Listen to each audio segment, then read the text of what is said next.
Force of Freedom podcast with Lucas and Ray. Welcome to the Deep Dive.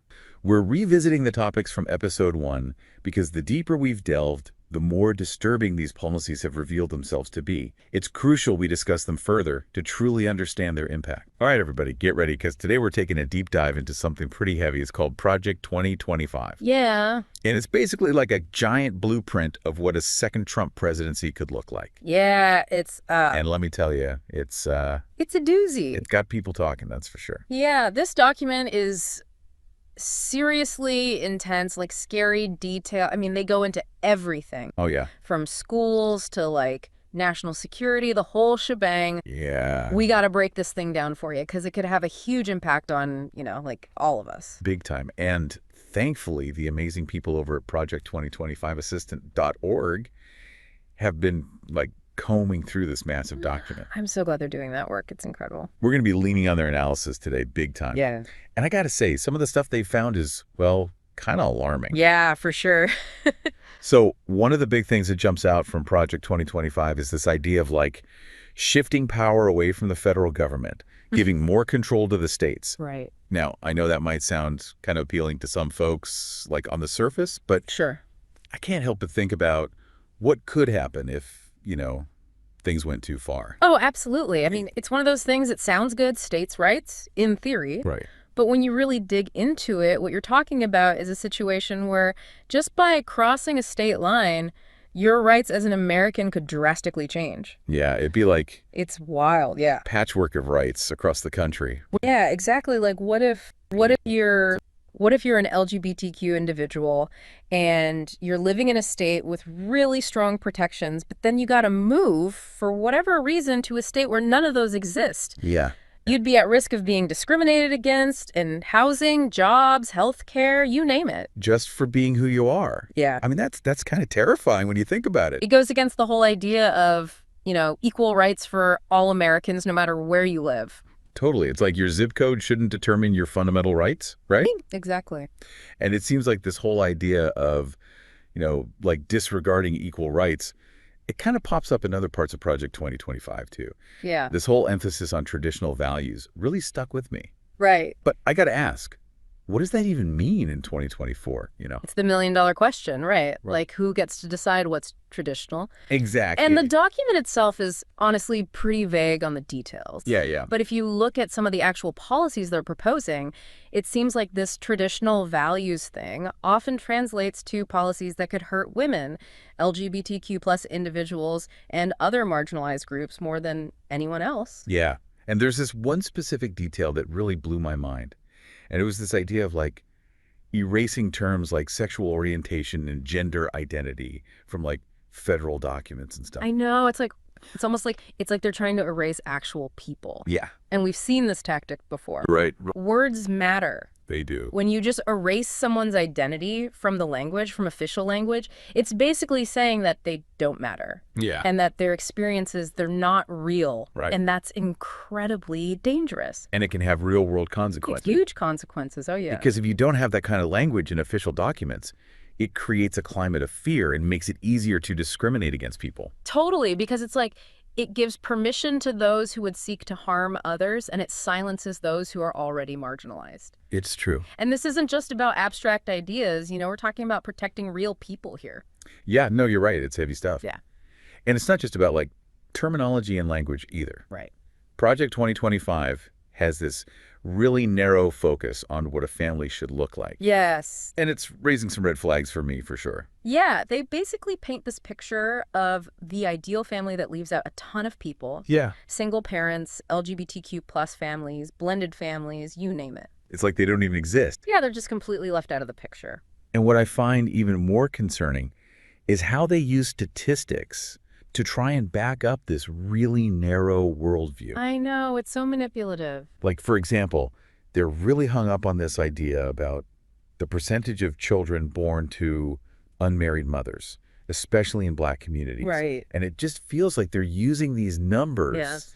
to control certain communities rather than actually offering any kind of help. It's like they're cherry-picking data to fit their narrative. Exactly. Instead of actually looking at the bigger picture, Yeah. all the systemic problems that are actually creating those statistics in the first place. Yeah, and it's a classic example of using numbers to justify discrimination rather than actually trying to find solutions. 100%. And this whole thing of framing certain groups as a threat, Right?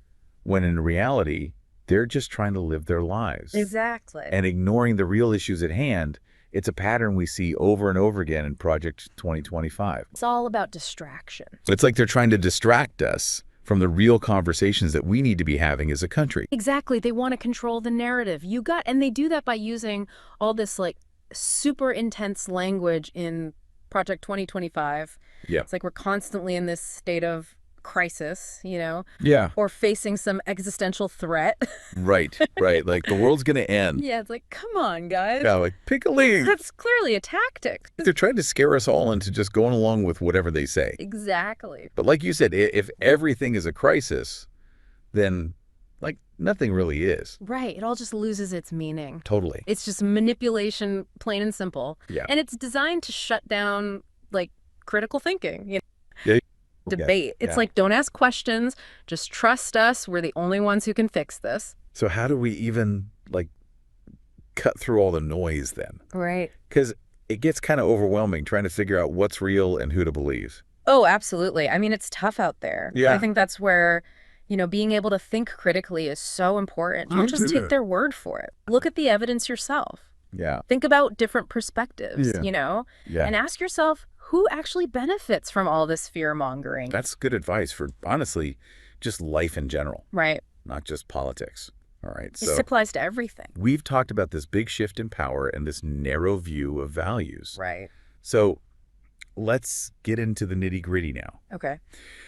Let's see how Project 2025 could actually affect us day to day. Yeah, And I think we got to start with reproductive rights, absolutely. because what they're proposing is really scary. Oh, for sure. Like this whole plan to defund Planned Parenthood, huge red flag. Yeah. And it's not just about abortion either. Exactly. We're talking about essential health care for millions of people, Yeah.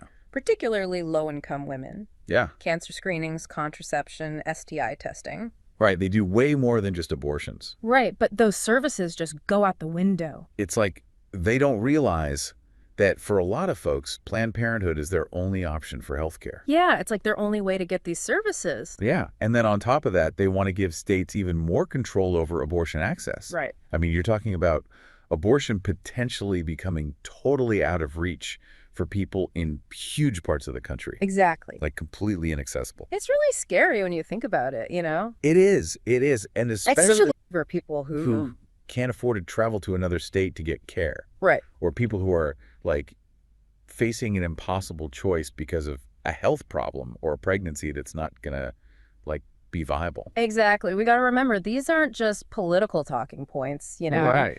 These are real-life consequences People's lives. that are going to hit the most vulnerable the hardest. It's true. It's heartbreaking. It's infuriating. And it's not just reproductive rights either. We got to talk about the LGBTQ plus stuff too. Yeah, the stuff about LGBTQ plus rights is just as terrifying. Absolutely. Like this whole thing about getting rid of federal anti-discrimination protections based on sexual orientation and gender identity. It's wild to me. I don't even know where to start. I mean, are we seriously going back in time? Right. Like, it could actually become legal to discriminate against someone just because of who they are. Just for being who they love. Just for being themselves. I mean, imagine being denied housing, Right. losing your job, or even like Yeah. getting refused service somewhere just because of who you love. It's mind-blowing that this is even a conversation we're having in this day and age. I know, it's crazy. Like, shouldn't we be moving towards a country where everyone has an equal chance? Exactly. This is not the way to do it. It's like we're going in the opposite direction. It's really a dangerous path we're on. Yeah. And, it goes back to what we were talking about earlier, like thinking for ourselves, And staying informed? right? We can't just sit back and let this happen. We can't be complacent. No, we got to fight back. You're right. We got to fight back against this attempt to like erase people Absolutely. and take away their rights. 100%. Okay, switching gears a bit here, Okay. but sticking with this idea of safety and well-being, Right. we got to talk about gun control. Yeah. Because what we're seeing in Project 2025 just feels so out of touch. Oh, totally. It's like they're living in a different reality. Yeah. We've got this huge gun violence problem in this country, and Right. they're over here trying to make guns even easier to get. It makes 0 sense. It makes no sense. This whole thing with the concealed carry reciprocity. I know, right? Talk about a recipe for disaster. Seriously. It's like, remember that whole states' rights argument? What? They're out the window? Right. It's like they only care about states' rights when it's convenient for them. Right. It's like suddenly it's totally cool for someone to carry a concealed weapon across state lines, even if they wouldn't be allowed to in their own state. Right. Like, what? Makes no sense. And then it gets even scarier when you start thinking about their plans to weaken, like, federal gun control measures. Right, like less regulation is going to help the problem, sure. So less regulation, more guns on the streets, Yeah. even in states that are trying to be more responsible. It's a scary thought.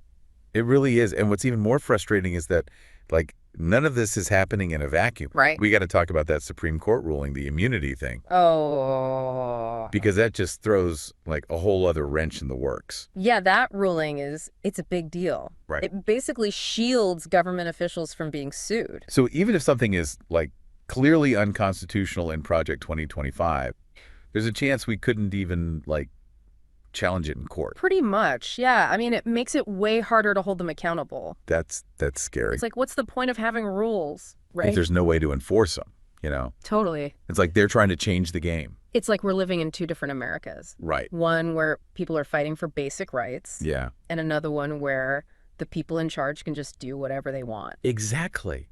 And that's what makes this election so important. This election is huge. It's not just about, like, different policies anymore. It's about the soul of the country. It's about what kind of country we want to live in, you know? Like, do we want a country with equality and justice? Compassion, you know? Yeah.